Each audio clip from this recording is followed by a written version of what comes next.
Hello and welcome to बिटेनिक। साथ में मिलकर शुरू करते हैं जिंदगी की दूसरी इनिंग। चैप्टर 7 आपने देखा, अच्छा लगा आपको? साइफर पंक्स के बारे में पता लगा कि साइफर पंक्स कौन है, क्या इनका ऑब्जेक्टिव था और किस तरीके की हार्डशिप्स सही साइफर पंक्स ने। और साइफर पंक्स में चाहे वो डेविड शॉम हो, और इतने सारे हॉल फिने थे, तो ये इन सब का बेसिकली ऑब्जेक्टिव ये था कि ऐसी टेक पे काम करना, ऐसी चीज़ों को इनोवेट करना जिससे कि इंटरनेट के ऊपर जो इतने मिलियंस में बिलियंस में लोग जब इंटरनेट को एक्सेस करेंगे तो उसको सेफ तरीके से इंटरनेट को एक्सेस कर सकें, राइट। लोगों की प्रिवेसी को लेके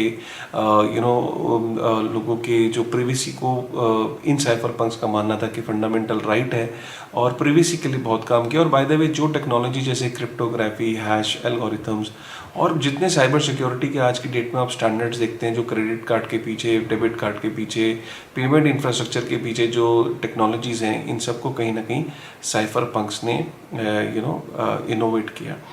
तो साइफर पंक्स बेसिकली होते ये हैं कि ये एक इस तरीके के टेक्नोलॉजी के लोग होते हैं जिनको लाइमलाइट नहीं चाहिए होती, जो कि चुप रह के साइलेंट तरीके से कई बार तो अनोनिमस तरीके से ये पर्दे के पीछे से काम करना चाहते हैं। इनका ऑब्जेक्टिव ये नहीं होता कि इनको लाइमलाइट मिले और इनको वाहवाही मिले, इनको न्यूज़ चैनल में, न्यूज़ टीवी मीडिया में कवर किया जाए। इनफैक्ट कई साइफर पंक्स तो ऐसे भी जो आज तक पता ही नहीं है, जैसे मीडिया में नहीं आए, तो उनमें से एक साइफर पंक है सतोशी नाकामोटो, जिसको आज के हम वीडियो में कवर कर रहे हैं। ये जानना बहुत ज़रूरी है कि चैप्टर 7 के बाद हम सीधा बिटकॉइन भी शुरू कर सकते थे, लेकिन मुझे ऐसा लगता है कि चैप्टर 7 के बाद एकदम बिटकॉइन को शुरू करने से पहले हमें ये जानना ज़रूरी है कि आखिर Satoshi Nakamoto as a cypherpunk उनकी सोच क्या थी। क्योंकि सतोशी नाकामोटो को कोई नहीं जानता, लेकिन सतोशी नाकामोटो एक सोच है, सतोशी नाकामोटो एक थॉट है।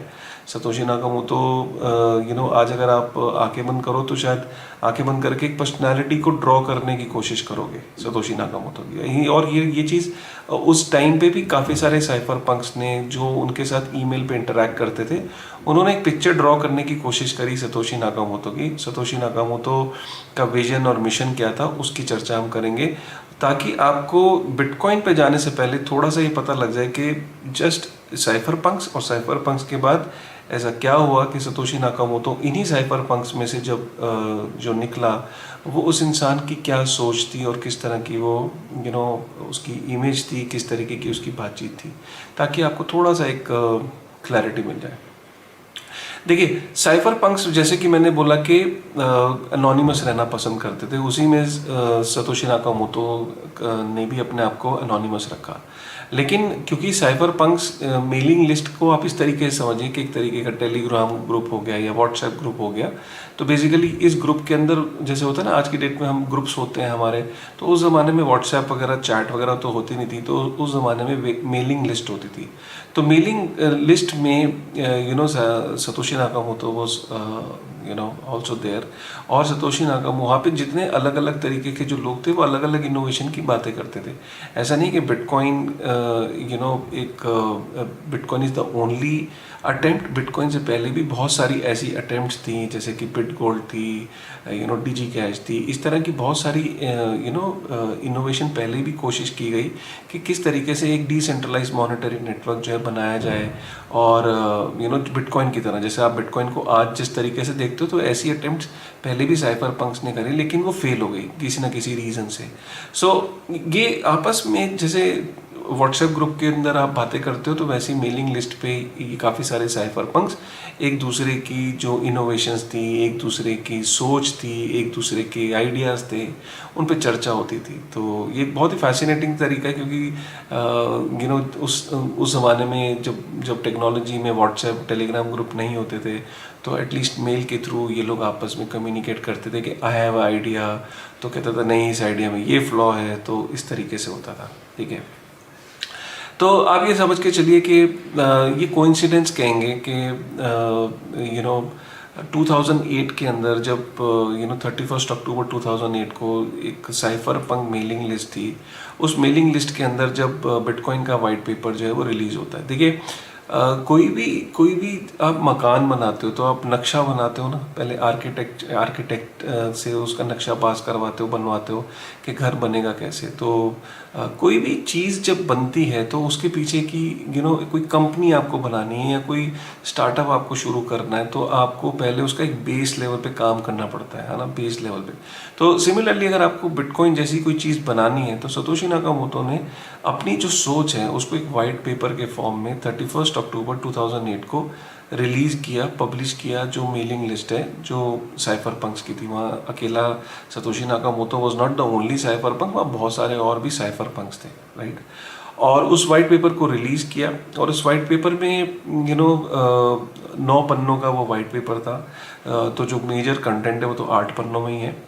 तो टोटल 9 पन्नों का एक वाइट पेपर था, और 9 पन्नों के अंदर सतोशी नाकामोटो ने वाइट पेपर को इस तरीके से लिखा कि उसके अंदर जो कंटेंट था वो इतना प्रिसाइज और ना कम ना ज़्यादा, और टू द पॉइंट, और बहुत ही सधे हुए, बहुत ही जिसे कहते हैं कि क्वांटिफाई करके जैसे एक एक वर्ड को लिखा हो, ताकि जो मैसेज है वो कहीं खो ना जाए। सतोशी नाकामोटो ने उस वाइट पेपर के अंदर बिटकॉइन के बारे में लिखा कि बिटकॉइन है क्या, बिटकॉइन का ऑब्जेक्टिव क्या, और बिटकॉइन कौन सी प्रॉब्लम को सॉल्व कर रहा है। सतोशी नाकामोटो ने फोकस ये किया कि जो उस बिटकॉइन के जो वाइट पेपर में उन्होंने मेजरली ये फोकस किया कि जो करंट सिस्टम है, करंट फाइनेंशियल सिस्टम है, उसमें एक इंटरमीडियरी की ज़रूरत रहती है, राइट। इस करंट फाइनेंशियल सिस्टम में अगर किसी को एक जगह से दूसरी जगह पे अगर फाइनेंशियल ट्रांजैक्शन करनी है तो उसको कहीं ना कहीं एक मिडलमैन की ज़रूरत होती है, राइट। अगर कहीं पे अगर कोई तरीका है जो आप मिडलमैन चाहते हो कि मिडलमैन ना हो, तो दैट इज द ओनली तरीका इज कैश, राइट। कि अगर आप कैश में डील करते हो, जब एक आदमी दूसरे आदमी को कैश देता है तो उसमें मिडलमैन की ज़रूरत नहीं होती। लेकिन क्योंकि आपको जब आप डिजिटली आप एक दूसरे से ट्रांजैक्ट कर रहे हो, या आप ज्योग्राफी में एक जगह से दूसरी जगह पे बैठे हो, और जहाँ पे डिस्टेंसेस बहुत हैं, जहाँ पे आप ऑब्वियसली कैश को यूज़ नहीं कर सकते और कैश इज़ नॉट फिजिबल, तो वहाँ पे हमेशा आपको एक इंटरमीडियरी की ज़रूरत पड़ती है। और इंटरमीडियरी का मतलब यहाँ पे बैंक्स हैं, वीज़ा है, मास्टर है। तो सतोशी नाकामोटो ने अपने वाइट पेपर में ये स्ट्रेस किया कि ये जो इंटरमीडियरीज हैं इनके ऊपर जो डिपेंडेंसी रहती है हमारी जो करंट फाइनेंशियल जो सिस्टम है, करंट जो हमारा सिस्टम है। तो सतोशी नाकामोटो ने जो बेसिकली एक पीयर टू पीयर सिस्टम को इंट्रोड्यूस करने की बात की, जहाँ पे जहाँ पे दो लोग आपस में ट्रांजैक्ट कर सकते हैं बिना किसी मिडलमैन के, राइट। तो सतोशी नाकामोटो ने एक तरीके से एक तरफ ये बताया कि एक सेंट्रलाइज मॉनेटरी सिस्टम है आज की डेट में, जहाँ पे हमेशा एक इंटरमीडियरी की ज़रूरत पड़ती है। लेकिन सतोशी नाकामोटो का जो वाइट पेपर था वो स्ट्रेस कर रहा था एक डिसेंट्रलाइज मॉनेटरी नेटवर्क की तरफ, जिसमें किसी भी इंटरमीडियरी के बीच में ज़रूरत नहीं पड़ती है। तो ये बहुत इंपॉर्टेंट था। अब ये डिसेंट्रलाइज मॉनेटरी नेटवर्क को बोलना एक चीज़ है, लेकिन सतोशी नाकामोटो ने बोला कि ये जो डिसेंट्रलाइज मॉनेटरी नेटवर्क है, ये सबसे बड़ी जो प्रॉब्लम को सॉल्व करेगा वो है problem of double spending, right. ये डबल स्पेंडिंग की प्रॉब्लम को सॉल्व करेगा। मैं यहाँ पे आपके 2 मिनट के अंदर डबल स्पेंडिंग की प्रॉब्लम को भी थोड़ा समझाने की कोशिश करता हूँ, ठीक है। देखिए, डबल स्पेंडिंग की प्रॉब्लम होती क्या है। डबल स्पेंडिंग की प्रॉब्लम ये है कि सपोज करिए कि आप एक स्टारबक्स की कॉफ़ी शॉप पे गए, आपने वहाँ $10 दिए, $10 में आपने बोला कि मुझे कॉफ़ी पीनी है। जब आपने वो $10 दिए, आपको कॉफ़ी बना के दी गई, आपने कॉफ़ी पी ली। अब आप कैशियर से $10 वापस नहीं मांग सकते। क्या मांग सकते हो? नहीं, क्योंकि $10 एक बार जब स्पेंड हो गए तो आप वापस उसको स्पेंड नहीं कर सकते। तो ये जो प्रॉब्लम है, इसको आप जब एक बार आपने पैसा अपना स्पेंड कर दिया, उसको आप दोबारा स्पेंड ना कर पाओ, राइट। तो ये बैंक्स इंश्योर करते हैं। जैसे कि सपोज करिए कि अगर मैंने आपको पैसे दिए, पैसे आपको भेजे, तो बैंक बीच में एक सेंट्रल एंटिटी है, वो इंश्योर करती है कि हाँ, काशिफ के पास अगर 100 रुपये थे और उसने अगर 100 रुपये एक कॉफ़ी शॉप को दिए, राइट, किसी को ट्रांसफ़र किए, तो बैंक ये इंश्योर करता है कि एक बार मेरा अकाउंट डेबिट हो गया, और कॉफ़ी बनाने वाले का अकाउंट क्रेडिट हो गया। अब मैं वो पैसा दोबारा स्पेंड ना कर पाऊँ जो मैंने एक बार स्पेंड कर दिया। तो बेसिकली यहाँ पे एक सेंट्रल एंटिटी की ज़रूरत पड़ती है जिसके बाद दोनों के खाते हों, मेरा भी खाता है उसका भी खाता है। अब मैं उसको पैसे को दोबारा स्पेंड नहीं कर सकता। यही कारण है कि बड़े बड़े बैंक्स, फाइनेंशियल इंस्टीट्यूशंस इतने बड़े होते चले गए क्योंकि ये डबल स्पेंड को होने से रोकते हैं। इनकी जिम्मेदारी बनती है कि लोग अपने पैसे को डबल स्पेंड ना कर पाए। लेकिन क्योंकि सेंट्रलाइज फाइनेंशियल इंस्टीट्यूशंस क्योंकि एक सेंट्रलाइज डेटाबेस है, एक जगह स्टोर है, राइट, और उसका एक्सेस किसी को नहीं है, वहाँ पे जो सेंट्रल एंटिटीज़ हैं वो बहुत पावरफुल हो जाती हैं। और हमने पास्ट में देखा कि जब लेजर इतना सेंट्रलाइज हो जाता है तो वहाँ पे वो जो लेजर है वो प्रॉन हो जाता है हैकिंग के लिए, मैनिपुलेशन के लिए, इन सब चीज़ों की वजह से। तो ये, और ऊपर से ही जो सेंट्रलाइज एंटिटीज़ हैं ये बहुत बड़ी हो जाती हैं और फिर ये अपनी मनमानी करती हैं, मैनिपुलेट भी हमने देखा कि पीछे कि मैनिपुलेशन तक हो जाती है और वो प्रॉन टू हैकिंग भी हो जाती है। तो ये डबल स्पेंडिंग की प्रॉब्लम आज तक 2008 से पहले, जब तक सतोशी नाकामोटो ने वाइट पेपर रिलीज नहीं किया था, तो उससे पहले 31 अक्टूबर 2008 से पहले सिस्टम यही था, मतलब और कोई ऑल्टरनेटिव सिस्टम नहीं था। इनोवेशन इस बात की है, अब कई बार लोग बोलते हैं कि बिटकॉइन है क्या, मतलब एक हवा में आउट ऑफ थिन एयर आ गया, पॉन्जी है, इनोवेशन क्या है, क्या आप चीज़ को सॉल्व करता है। बेसिकली आपको ये पता होना चाहिए कि बिटकॉइन एक्चुअली में एक प्योर इनोवेशन है। इससे पहले ये चीज़ एग्जिस्ट नहीं करती थी, ऑल्टरनेटिव एग्जिस्ट नहीं करता था। बिटकॉइन के 31 अक्टूबर 2008 को जब वाइट पेपर आया तो उसने एग्जैक्टली यही प्रॉब्लम को सॉल्व करने की कोशिश करी, जो कि डबल स्पेंड की प्रॉब्लम को कैसे सॉल्व करेंगे एक डिसेंट्रलाइज मॉनेटरी नेटवर्क में। ये इंपॉर्टेंट क्यों, इस बात को समझिए। एक डिसेंट्रलाइज मॉनेटरी नेटवर्क में कोई भी सेंट्रल एंटिटी नहीं होती, राइट, कोई वहाँ पे एक बंदा, एक बैंक, एक कंपनी नहीं होती जो कि ये इंश्योर कर रही है कि किसका अकाउंट डेबिट होगा और किसका अकाउंट क्रेडिट होगा। वहाँ पे जो नेटवर्क है वहाँ पे किसी एक सेंट्रल एंटिटी की जिम्मेदारी नहीं है, वो पूरा का पूरा नेटवर्क लोग मिलके चला रहे हैं, राइट, पूरा का पूरा network, people are running that, public is running that network, right? When nobody trust each other, when nobody knows each other, तो फिर ये पॉसिबल कैसे होता है, कंसेंसस कैसे आता है, किस तरीके से वो नेटवर्क चल रहा है, राइट, और किस तरीके से नेटवर्क इंश्योर कर रहा है कि वहाँ पे डबल स्पेंड ना हो पाए। ये सारी चीज़ें हम अगले वीडियो में कवर करेंगे, लेकिन पॉइंट यहाँ पे ये है कि सेंट्रलाइज ये पॉसिबल हो ही नहीं पाता। 31 अक्टूबर 2008 से पहले बहुत लोगों ने अटेम्प्ट करने की कोशिश करी, सदियों लग गई, सदियों, लेकिन ये अटेम्प्ट नहीं हो पाया। ये 31 अक्टूबर 2008 के बाद ही अटेम्प्ट हो पाया। इसलिए ये बहुत इंपॉर्टेंट है कि वाइट पेपर को समझना। वाइट पेपर के लिए हमने पूरा 1 घंटा 35 से 40 मिनट का एक वीडियो, इतना लंबा dedicated video, point by point, अगर आपको कभी वाइट पेपर समझना है तो मैंने लिंक में डाल देता हूँ, हमने सेपरेटली वो वीडियो बनाया हुआ है, आप उस वीडियो को ज़रूर चेक करना। लेकिन आपके लिए ये समझना ज़रूरी है कि हम कई बार वाइट पेपर को इतनी इंपॉर्टेंस नहीं देते। वाइट पेपर जो था वो बेस बना। वाइट पेपर जब आया तो वो पहले उसको लोगों ने इग्नोर किया, पहले लोग उस पर हंसे कि हाउ इज़ इट पॉसिबल, लेकिन धीरे धीरे जैसे उस वाइट पेपर पे चर्चा होने लगी तो उस मेलिंग लिस्ट के अंदर जो बिटकॉइन फोरम है वहाँ पे सतोशी नाकामोटो ने डाउट्स को क्लियर किया, काफ़ी सारे लोगों ने सवाल पूछे और धीरे धीरे लोगों का विश्वास बनना शुरू हुआ।